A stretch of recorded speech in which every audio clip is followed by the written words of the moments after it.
Ikiwa ni siku leo ya Alhamisi tarehe 8 mwezi Februari mwaka 2024, taarifa zimegonga vyombo vya habari. Aliyekuwa mshukiwa mkuu katika mauaji kule nchini Marekani ambaye anatambulikana kama Kang'ethe aliaminika kuweza kumuua mpenzi wake na kuacha kama ameusundika mwili wake ndani ya boti la gari lake na kuweza kuepa Marekani na kurejea nchini Kenya.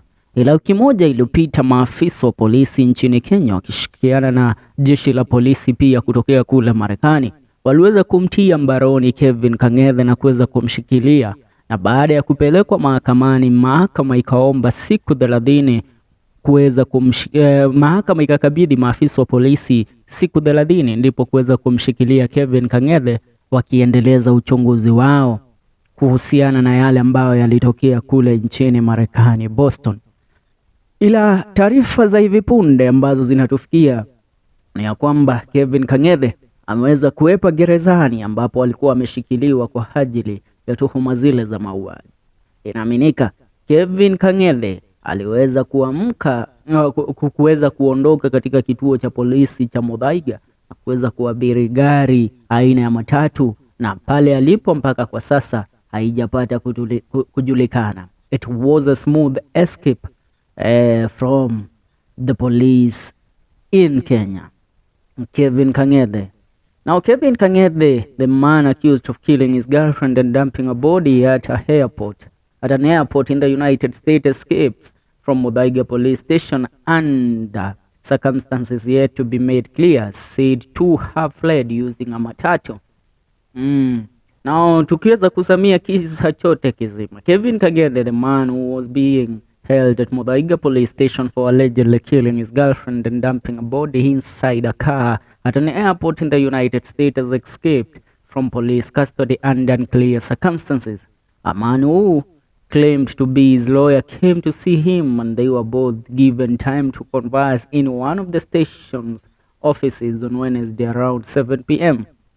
Shortly after, Kang'ethe is said to have literally escaped by running away, leaving the alleged lawyer behind. Police are said to have tried to chase but were unable to rearrest him.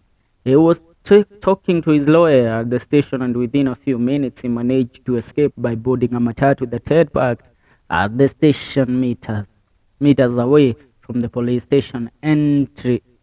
A junior officer at the station says the incident has been confirmed by Nairobi police boss Adamson Bugey, who has visited the station and ordered the arrest of the alleged lawyer and 4 officers who were on duty when the incident occurred. Kang'ethe had been on the run for 3 months before his arrest and was being held at the station awaiting a ruling on whether Kenya will extradite him to the United States to face the murder charges of Margaret Mbitu, who was brutally killed on October 31st, 2023.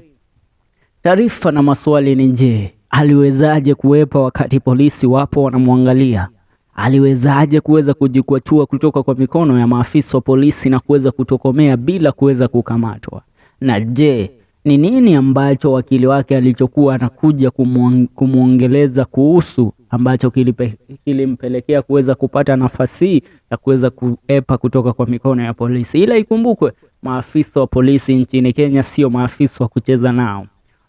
Intelligence ya Kenya kukukamata itakuwa tu ni siku chache Kang'ethe, na utarejea mahakamani kuweza kujibu mashtaka kwa mauaji ya Margaret Mbitu ambayo uliweza kumuua na alikuwa mpenzi wako.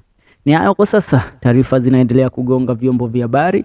Natumai upo salama popote ulipo. Hivyo kita kambi, tutakuwa hapa kukujuza na kukufahamisha juu ya yale ambayo yanaendelea katika sehemu tofauti nchini Kenya.